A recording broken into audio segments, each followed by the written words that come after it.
2021 അന്താരാഷ്ട്ര യോഗാ ദിനം. യോഗയുടെ പ്രാധാന്യവും പ്രസക്തിയും വർദ്ധിച്ചുകൊണ്ടിരിക്കുന്ന ഈ കാലഘട്ടത്തിൽ തരുവണ ഗവൺമെന്റ് ഹൈസ്കൂളിലും യോഗാ ദിനം സമുചിതമായി ആചരിച്ചു. സ്കൂളിലെ SPC യൂണിറ്റാണ് യോഗ പരിപാടികൾക്ക് നേതൃത്വം നൽകിയത്. രാവിലെ നടന്ന യോഗ പ്രദർശനത്തിൽ 9ാം ക്ലാസ് വിദ്യാർത്ഥികൾ പങ്കെടുത്തു. സ്കൂളിലെ കായിക വിഭാഗം അധ്യാപികയായ മേഴ്സി ടീച്ചറാണ് കുട്ടികൾക്ക് പരിശീലനം നൽകിയതും പ്രദർശനത്തിനൊരുക്കിയതും. SPC അധ്യാപകരായ ജംഷീന ടീച്ചർ, റഷീദ് സാർ തുടങ്ങിയവർ യോഗാ ദിനത്തിൻ്റെ പ്രദർശനത്തിനായി പ്രയത്നിച്ചു. യോഗാ ദിനത്തിൻ്റെ ഇന്നത്തെ പ്രസക്തിയെക്കുറിച്ച് ലിയോ സാർ വിവരിക്കുകയുണ്ടായി. ഇന്നത്തെ യോഗ ഡെമോൺസ്ട്രേഷൻ ഇവിടെ നടത്തിയത്.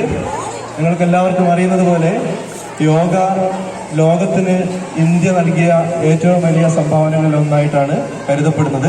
തരുവണ ഹയർ സെക്കൻഡറി സ്കൂളിൽ വിദ്യാർത്ഥികൾക്ക് യോഗ പരിശീലനം നൽകുകയും സംസ്ഥാന തലം വരെ സമ്മാനാർഹരാക്കുകയും ചെയ്തിട്ടുണ്ട്. News bureau, Tharuvana.